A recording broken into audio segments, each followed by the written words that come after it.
देवभूमि मेर पहाड़ उत्तराखंड जो अपने प्राकृतिक सुंदरता के लिए जाना जाता है, इसकी खूबसूरती जिस तरीके से हमारे पूर्वजों ने बना के रखा है और निश्चित तरीके से इसकी सुंदरता, पर्यावरणीय संतुलन, तमाम प्रकार के जो जीव जंतु पशु पक्षी हैं उनका सजो करके हमें भी अपने आने वाली पीढ़ी के लिए रखना चाहिए।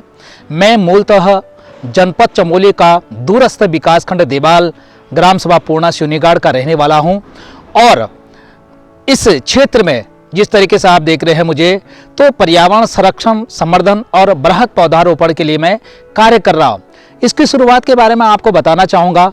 हम लोग ग्रामीण क्षेत्रों के रहने वाले हैं। हम लोग पशुपालन का काम करते थे, गाय भैंस बकरियां, ये हम लोगों का व्यवसाय हुआ करता था। तो मेरी माताजी घास के लिए जंगलों में भटका करती थी, इधर उधर जाया करते थे। हम स्कूल से आया करते थे तो हमारे दरवाजे बंद मिला करते थे।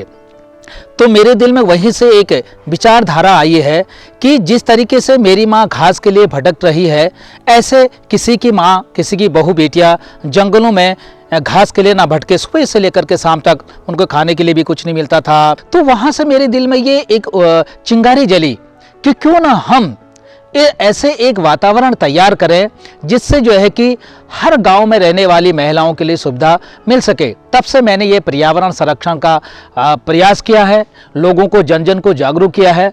मेरा प्रयास ये रहे कि हम जितने भी लोग गांव में रह रहे हैं, गांव का जीवन यापन कर रहे हैं, निश्चित तरीके से एक पर्यावरणीय संतुलन बनाना हम लोगों का दायित्व है।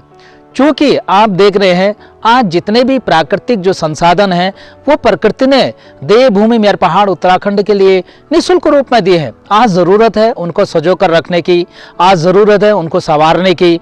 देखिए, मैं एक चीज़ और आपके सामने लाना चाहूँगा। आपने देखा होगा कि पौधे उपहार में भेंट करना, मैंने इसकी परंपरा भी शुरुआत की है। मैं आपको बताना चाहूँगा कि जब मैं पौधे उपहार में भेंट करना जाता था तो कई लोग मुझे कहते थे, भाई पौधे क्या उपहार में देने की चीज़ है, क्यों पौधे को उपहार में देते हैं। कुछ अच्छे उपहार लेके आए जो है कि जो हमारे अधिकारी हैं, बड़े बड़े ओहदों पर बैठे हुए लोग हैं, उनके घर की शोभा बढ़ेगी, उनके कमरों की शोभा बढ़ेगी। लेकिन मेरे दिल में ये था कि मैं ऐसा उपहार दूँ जो पूरे प्रकृति का जो है कि सजो कर श्रृंगार बन करेंगे। इसलिए मैं पौधे उपहार में भेंट करता हूँ। तो एक जीवन का बहुत बड़ा संघर्ष रहा। जब मैं पेड़ लगाने के लिए ले जाता था तो लोग मेरे साथ नहीं आते थे। लोग कहते थे, यार क्या है यार पेड़ लगाने के लिए।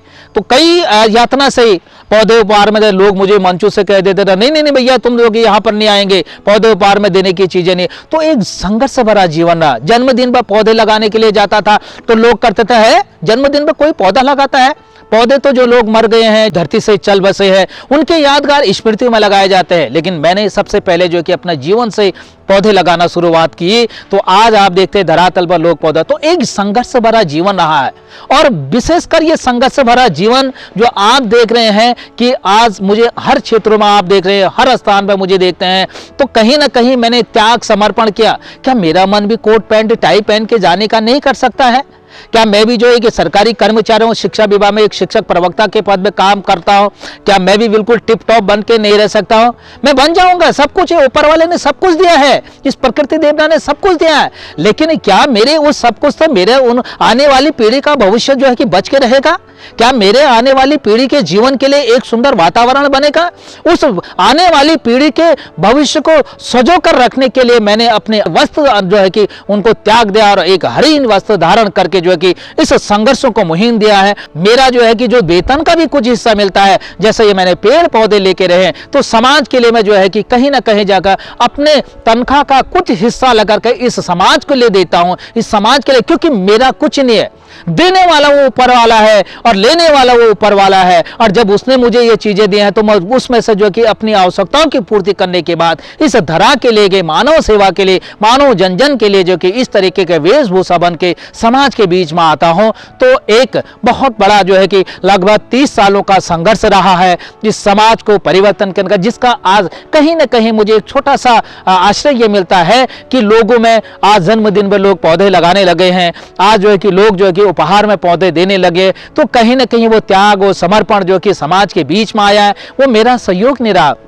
वो मेरे उन साथियों का सहयोग रहा है जिनका पग पग मुझे इस कार्यक्रम को आगे चलाने में कंधे से कंधे मिलाकर मुझे सहयोग किया। अब आप जानना चाहेंगे ये पौधे बेड करने की शुरुआत कैसे हुई, कैसे ये विचारधाराएं आपके मन में आए, तो मैं बताना चाहूँगा कि मैंने पहले ही कहा कि हम गाँव के रहने वाले हैं। तो मेरी माँ जो है कि गाँव में घास घूस के लिए जाया करते थे, तो वहाँ पर मेरे पिताजी पौधे लाया करते थे और माताजी और मैं हो गया, हम पौधे लगाने के लिए जाया करते थे। तो मेरे पिताजी पौधे लगाने के लिए जो गड्ढा बनवाया करते थे और मैं माँ के हाथ से पौधे लेकर के पिताजी के हाथ में दे देता था।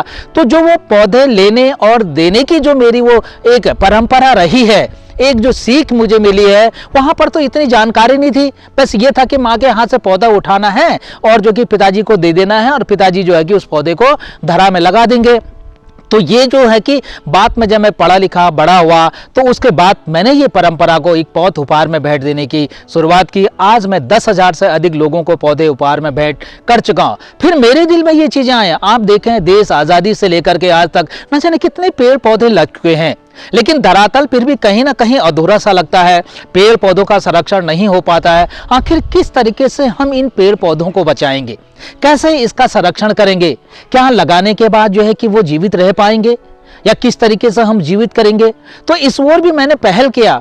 मेरा प्रयास रहा कि हम जो पेड़ पौधे लगाएंगे वो भावनाओं से जोड़ के लगाए, मन से जोड़ के लगे, अपने ऐसे यादगार पलों के रूप में लगाए जो आने वाली पीढ़ी के लिए जो है कि एक उदाहरण बन के लगे, एक सीख बन के, एक प्रेरणादायक जो है कि स्रोत बन के रहे। इसलिए मेरा प्रयास रहता है कि हम जो है कि जैसे शादी हो गई है, आपका जन्मदिन हो रहा है, आपकी शादी की सालगिरह हो रही है, या फिर जो है कि घर में आपका कोई इस प्रकार के धार्मिक आयोजन हो रहा है, तो ऐसे यादगार पलों के रूप में आप एक एक पौधा इस धरा को उपहार रूप में दें। या आप सरकारी नौकरी में लग रहे हैं, आपकी पदोन्नति हो रही है, आप जो है कि स्थानांतरित हो रहे हैं, ऐसे यादगार पलों के लिए उस संस्था में जहां पर आप कार्यरत है उस संस्था को जो है कि एक पौधा लगा करके उपहार रूप में दें। आपके कई इस प्रकार के आयोजन होते हैं जो आपके कहां से यादगार पल होते हैं, क्या उस यादगार पलों को हम सजो करके इस धरती में रख रहे हैं। आज हम ग्रामीण क्षेत्रों के लोग, हमारी जो आर्थिक स्थिति मजबूत नहीं है, लेकिन फिर भी हम एक विरासत के रूप में अगर रख सकते हैं तो एक पेड़ के रख सकते हैं, एक छोटी सी वाटिका बनाकर रख सकते हैं, जिससे हमारी कई यादगार पल जुड़े होंगे।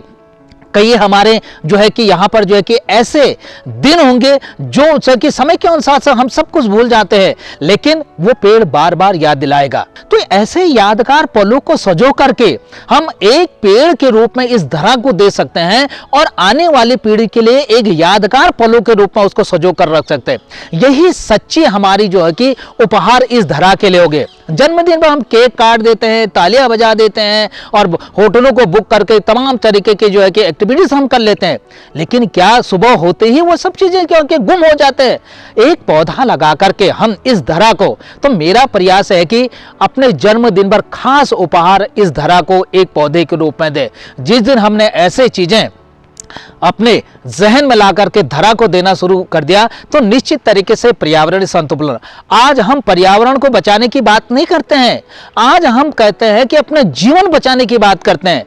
जिस तरीके से पर्यावरण में जो कि परिवर्तन आ रहा है, जलवायु परिवर्तन हो रहा है, मौसम में चेंजिंग आ रही है, तो कहीं ना कहीं आने वाली पीढ़ी के लिए जो कि बहुत घातक होगा ये, और ये घातकता जो होगी कहीं ना कहीं हमारे उस आने वाली पीढ़ी के जीवन के लिए बहुत कष्टदायक होगा।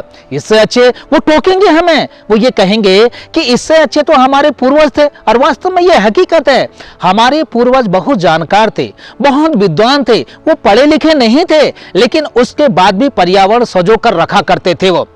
उन्होंने कभी भी पर्यावरण के साथ छेड़खानी नहीं की, उन्होंने कभी भी जो है कि पर्यावरण को नुकसान नहीं पहुंचाया, बल्कि उसको सजो करके हमारे लिए रखा, जिसका उपभोग हम कर रहे हैं। अब हमारा दायित्व भी बनता है, जिस तरीके से हमारे पूर्वजों ने ये पर्यावरणीय संतुलन बना के हमको उपहार रूप में दिया है, अब हमारा दायित्व भी तो बनता है कि ये हम जो है कि उपहार रूप में अपने आने वाली पीढ़ी के लिए रखें, और वो आने वाली पीढ़ी फिर उस पर्यावरणीय संतुलन को सजो करके अपने आने वाली पीढ़ी के लिए रखेगी।